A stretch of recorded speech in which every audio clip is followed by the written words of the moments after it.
You ever been irritated with people? I was once. Then I got over it. No, I know people who I irritate. Petty. I can be petty at times. How many of you struggle on the road with being irritated? I know people who driving to work can change their entire mood, their entire day. There are things like sayings. Do you ever catch yourself listening to people talk? I know I'm petty. I'm sorry. I really am. I'm not going to stand in front of you and say, hey, I'm like this. Ha ha. No, I have work to do. I admit it. But when people say things like every single day, as opposed to every double day or every other day, just every day, or mispronunciations, or anybody driven in Carter County at a four-way stop, that's always fun. You never know what you're going to get. And that's probably everywhere, but that's just where we happen to be quite a bit. And you can get irritated with people quickly, and you seem to get irritated most easily with the people you have more expectations of. I ended that horribly. That's terrible grammar, so that might have irritated you. But we have these expectations of people. Been married? You found some irritation. Nobody tells you about that, right, in the love story. But that's just part of it. And then you say, well, how do I deal with this? And maybe we don't talk about it as much, but Jesus got irritated. And I want to show you where he was irritated, and then maybe we'll talk about that and how to work on our patience with other people and so forth. But when you go to Matthew 16, we're going to start in verses 5 through 12 here. You watch Jesus get irritated, frankly, with his disciples' goofiness. And they just could be goofy at times, because you wonder sometimes, like, did Jesus have a big handprint on his forehead where he was just constantly, but the irritation, you understand. And all the while, Jesus very rarely comes out and says exactly what it's going to be. You have to follow him and you have to pay attention. And he speaks in parables and so forth. They were working at getting it and picking up on it, just like you and I are trying to do as well. But watch here, beginning in verse 5. When the disciples reached the other side, they had forgotten to bring any bread. Jesus said to them, watch and beware of the leaven of the Pharisees and Sadducees. Now, we understand that because we've read 1 Corinthians 5 and places like that about a little leaven leavening the whole lump. And they, the disciples, begin discussing among themselves, saying, we brought no bread. But Jesus, aware of this, said, oh, you of little faith. And I wonder what the tone sounds like. Oh, you of little faith. Why are you discussing among yourselves the fact that you have no bread? Do you not yet perceive? It's interesting. You're going to see a couple of times here where Jesus says things. We might pull back with what he said and maybe not say it as harshly. Oh, you of little faith. They're confused about bread. And he properly demeans their faith here. Are you not paying attention? Are you so focused on physical things and earthly things that you don't understand what I'm saying? He says, do you not remember the 5 loaves for the 5,000 and how many baskets you gathered? Or the 7 loaves for the 4,000 and how many baskets you gathered? How is it that you fail to understand I did not speak about bread? Beware of the leaven of the Pharisees and Sadducees. You ever had to talk to people like that? That's why I wonder what his tone was like. Beware of the leaven of the Pharisees and Sadducees. Have you raised children? You know that tone, right? I already told you. Then they understood that he did not tell them to beware of the leaven of bread, but of the teaching of the Pharisees and Sadducees. We don't picture Jesus losing his cool, but clearly here he was so irritated with his disciples, his followers, that he just had to let them know, and he questions their faith. Don't you understand even yet, he asked them. And I can imagine the look on his face, maybe like, duh. You ever thought like that? You have. Why can't, you're looking at me like I'm the only one here. Why can't you understand, he's asking. How frustrating it must be for God, who wants to share spiritual truth with us. We've made a mess. I'm talking about human beings. We have made a mess out of the Bible. It is not that complicated. We don't do good, and I can say all kinds of things here. One of the things we don't do well with, see, grammar again, we don't do well with not knowing. It goes back to the garden. We think we have to figure out everything. And I think I gave you the example one time of being at a lectureship, right? And they did a Q&A, and it was about creation. Did I tell you that one? Greg's shaking his head. Maybe he remembers. But the one where we're at creation, a lesson about it, and somebody asked the question, how did God say, let there be light on day 1, and day 4 is the time he created the sun? How? And I thought the answer was, God is light. 1 John chapter 1 and verse 5, right? No, he went through some big spiel about how he really thought he created the sun on day 1, and then just didn't mention it till day 4. And I thought, what? But we complicate. And I wonder how irritated God gets with us sometimes, just making a mess out of his word and trying to put our own 2 cents in, or our thoughts and our feelings. We can be frustrating to God at times. And sometimes we're so preoccupied with physical things that we're not thinking spiritually, like the disciples in this record. Jesus had spent years with his disciples, and only occasionally did they show a glimmer of understanding. And they're about to in just a few moments. What you're going to see in Matthew 16 is sort of this roller coaster. And it's interesting because you're really going to see his irritation by the time you get to the end of the chapter. In verses 13 through 20, you'll see a hint of this understanding. Let's continue reading together. He finds this excitement in Peter. Now, when Jesus came into the district of Caesarea Philippi, he asked his disciples, who do people say the Son of Man is? And they said, some say John the Baptist, others say Elijah, others Jeremiah or one of the prophets. And he said to them, but who do you say that I am? Simon Peter replied, you are the Christ, the Son of the living God. And Jesus answered him, blessed are you, Simon Bar-Jonah, for flesh and blood has not revealed this to you, but my Father who is in heaven. And look at what he says to Peter here, how he praises him. I tell you, you are Peter, and on this rock I will build my church, and the gates of hell shall not prevail against it. I will give you the keys of the kingdom of heaven. Whatever you bind on earth shall be bound in heaven. Whatever you loose on earth shall be loosed in heaven. Then he strictly charged the disciples to tell no one that he was the Christ. I'm not certain that Peter or the rest of them understood exactly what he was talking about, binding and loosing and so forth. But he is so excited and so happy that to heap this praise on Peter, because this one stuck. They finally understood who he is. There's been a lot of questioning. And again, Jesus sometimes didn't speak as plainly as maybe they had hoped for. But here the master is so ecstatic about Peter's insight that he celebrates and rewards his pupil for such a statement of faith and understanding. And so there are times when the Lord is happy with his disciples as well. And it must have been one of the highlights of Jesus' teaching ministry for a disciple to make such a claim about him. Finally, he's got it. He understands. I can understand Jesus being excited here. Note the word strictly in verse 20 in the New King James. This indicates that Jesus knew that his disciples would make more mistakes. That's why he has to warn them so bluntly here and sort of talk tough with them in order to keep them quiet about this messianic secret, because Jesus has been running. Jesus has been ducking. There is a proper time that the Lord is waiting for. And so he sternly charges the disciples not to tell anybody who he is just yet. This is about 9 months, if I remember my dating properly, before Jesus is crucified. All right, so we have a really irritating situation where they don't know what he's talking about with leaven and bread. Then he wants to know who they say he is, and Peter gives this proper answer.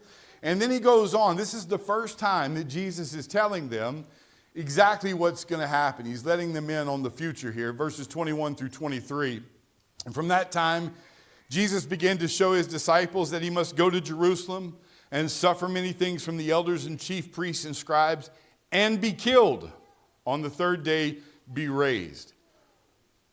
Peter took him aside and began to rebuke him, saying, far be it from you, Lord. That's not going to happen. And he meant it too. Far be it from you, Lord, this shall never happen to you. But he turned and said to Peter, get behind me, Satan. You are a hindrance to me, for you are not setting your mind on the things of God, but on the things of men. Now, I've been irritated with people. I've never called them Satan. And people have been irritated with me, but they never called me Satan to my face anyway. Jesus is highly irritated here. And what a disappointment, right? I don't know.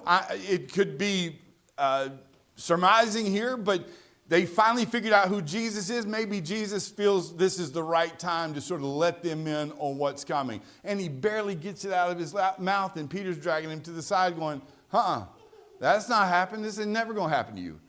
Get behind me, Satan. You are a hindrance to me. And not thinking about the things of God, but the things of man. And Jesus could have said the same thing, maybe more gently. He could have said, get away from me, Peter. You're being adversarial to my cause. But he chose to call him Satan, his adversary here, because of his irritation. Imagine, too, how Peter's heart must have sank when he heard these words. And then Jesus goes on to teach. You know, you can take moments of irritation and turn them into teaching moments. That's really, I almost said our job. But that's really our role, is to take moments in life and turn them into teaching opportunities. And this may feel like the most unnatural because you're irritated with someone. But as again, going back to parenting, if you can keep your calm, you can take those frustrations and those irritations and turn them into moments to teach your children. That's exactly what Jesus is doing here. I imagine in verses 24 through 26, he probably softens his tone to explain to them more thoroughly. Jesus told his disciples, if anyone would come after me, let him deny himself and take up his cross and follow me. You're going to take up your cross as well. You're going to suffer, not literally, of course, but he's telling these disciples who just heard him talk about the future, you're going to have to deny you and what you think and what you like and what your plans are. And then you're going to have to take up your cross as well and be like me and suffer like me. For anyone who would save his life will lose it. Whoever loses his life for my sake will find it. What will it profit a man if he gains the whole world and forfeits his soul? Or what shall a man give in return for his soul? For the Son of Man is going to come with his angels in the glory of his Father, and then he will repay each person according to what he has done. Truly I say to you, there are some standing here who will not taste death until they see the Son of Man coming in his kingdom. So he uses at this time to explain to them that they would have to deny themselves and their thinking and so forth. And he takes this frustration of these frustrations and turns them for good for his disciples. You know, one of the things, if I see this here and can infer that Jesus calmed down, is for you and I to take a lesson from him and learn how to dissipate, learn how to bring down the nerves and bring down the thoughts of frustration and irritation so we can think properly. My wife, I just told, we had Gabe and Emma over, who's dating Gabriel. They were here this morning, and she came over to the house for the first time, and I was bragging on Laura last night. Again, I'm working on this, and one of the reasons is because of God, the main reason. The other reason is because my wife has set a really good example. By nature, I'm the guy at the cash register. When the cashier has a bad attitude, my first reaction is, what's your problem? It's not a good reaction. It's honest, but it's not a good reaction. You're getting paid. What Laura's first reaction is, I wonder what's happened in his or her day to make her feel like that. And I wonder if I can make her smile before I walk off.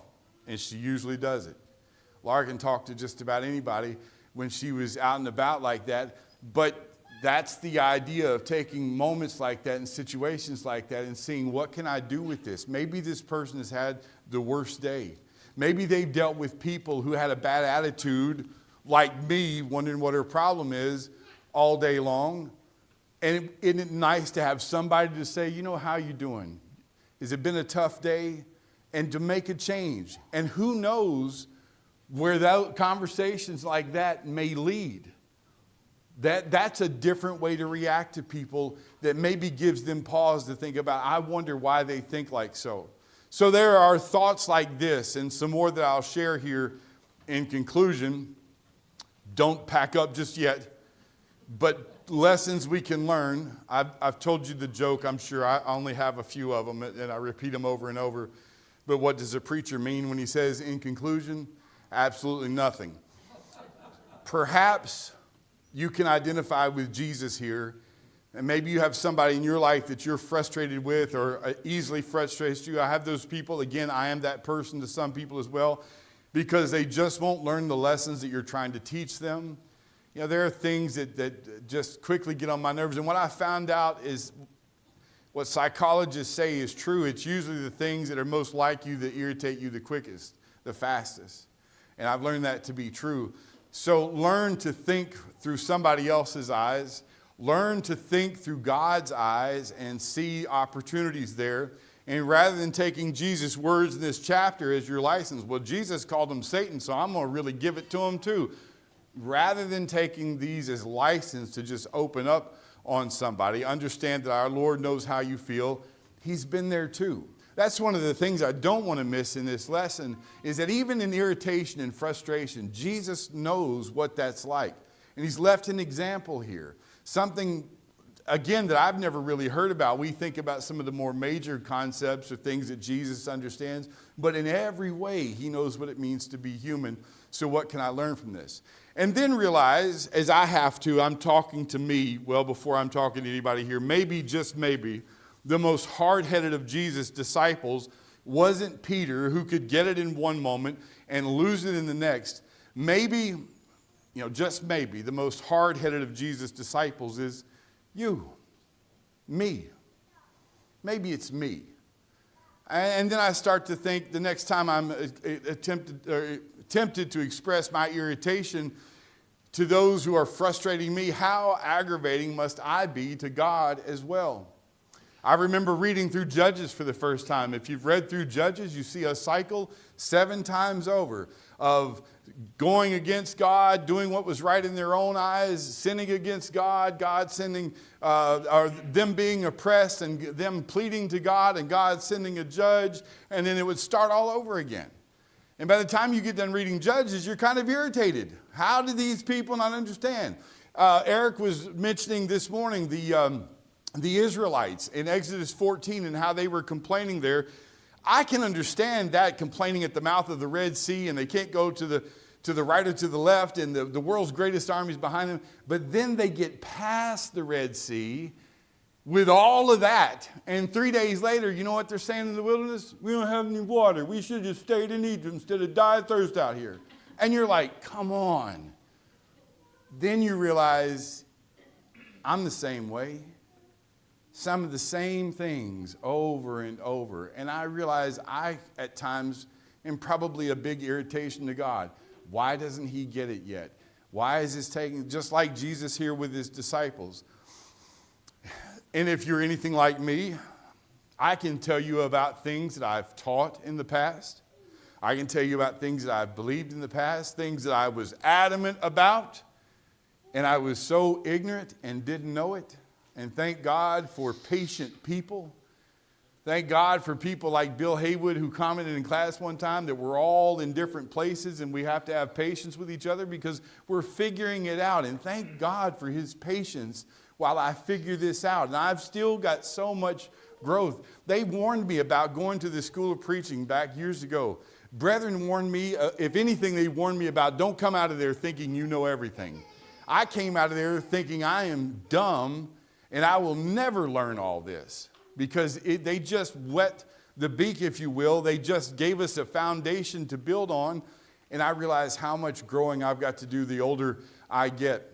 And like he did with Peter, Jesus celebrates and rewards us for those times when we show insight and faith. And despite his disciples' failings, Jesus called Simon the Rock.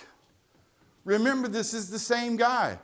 And I can't know how Jesus felt about Peter denying him 3 times over after cutting off Malchus' ear and being ready to go to the death and then fleeing and then hiding back and denying him over and over. And then feeling like afterwards that he's useless and Jesus has to come to him and ask him 3 times over, do you love me? Feed my sheep. I have more work for you to do. But that's our Lord. He's patient. And so you see those fallacies in people, and you remember that Jesus called him Simon, which means the rock. And just imagine in Revelation 2:17, he who has an ear, let him hear what the Spirit says to the churches. To the one who conquers, I will give him some of the hidden manna. I will give him a white stone with a new name written on the stone that no one knows except the one who receives it. Imagine the great name that God is going to give you. I know that's analogy there, but understand the concept and apply it here. Just like Jesus did, how about giving those frustrating people in your life a little grace? You know, sometimes people don't know any better because no one says any different. No one helps to correct, pulls aside and say, you know, by the way, did you realize? And so they may not even understand or know. And then remember that God has to be patient with you about the things that you do over and over or don't do over and over and so forth. Maybe give these people, have you ever had a nickname for somebody? I know, bless her heart, I feel for her. Have you ever had a nickname for somebody that expressed your frustration? I hope not, but I've heard people do that, nickname somebody in some way that makes fun of them and belittles them. What if you gave somebody a nickname or a new name that reflects your hope in them rather than your disappointment in them? And shine the light in your mind on those qualities that they bring, because everybody brings something to the table that's valuable. But if you're negative like me and you think about the failures or the letdowns and so forth, you're going to be a miserable person yourself and frustrate God even more. But everybody brings something. So let's look to each other's positive qualities and positive aspects. And I need work on this, as I've shared with you. Again, I don't want to make light of any of this or to act like this is funny. Oh, Zack struggles. But no, this stuff is embarrassing, and it just shows you I have work to do. But here is our Savior working with his disciples, and it gives me hope that I can change and think properly about people around me as well. Let them know. Let these people know. And I'm going to, again, let you in. I've had somebody who's close to me for quite a while now. I won't even give you the context. Who has been an irritant. And I to this person as well. And then we finally communicated and talked, and then we realized that we have more in common than we really thought. But I need to let that person know that I have high expectations for them, and not set the bar so low, but have high expectations, and not just expect them to get on my nerves or to frustrate me. As silly as it is, you have to do it sometimes at Walmart. I know it's silly. But I have to prepare my mind at times. You go into Walmart the week before Thanksgiving and Christmas, you better talk to God before you do it. Because it can be irritating. One of my pet peeves, silly, I know, this is how I was raised, blame her. But the lack of manners blows my mind and gets on my last nerve. So I have to go in there with the mentality that I'm going to be nice to people. I'm going to use my manners and not retaliate. I know that's a silly example, but it makes a larger point. How about amongst us in the church as well? We need to give each other grace. We all have our own faults. We all will be closer to certain people, not as close to others. But how about we have high expectations for each other, and let you know that you believe that one day he who began a good work in them will be faithful to complete it. I get that from Philippians chapter 1 and verse 6. And I am sure of this, Paul said, that he who began a good work in you will bring it to completion at the day of Jesus Christ. That's looking at people and saying, I have high hopes for you. I have high expectations for you. I hope this lesson has been beneficial. It's not one to necessarily call you to the Lord, so to speak, but it's one that lets you look at Jesus and see him deal with irritation, lets us think about our own battles with frustration and irritation, and maybe gets us to soften our hearts a bit and to be more patient and to change our thinking just a little bit.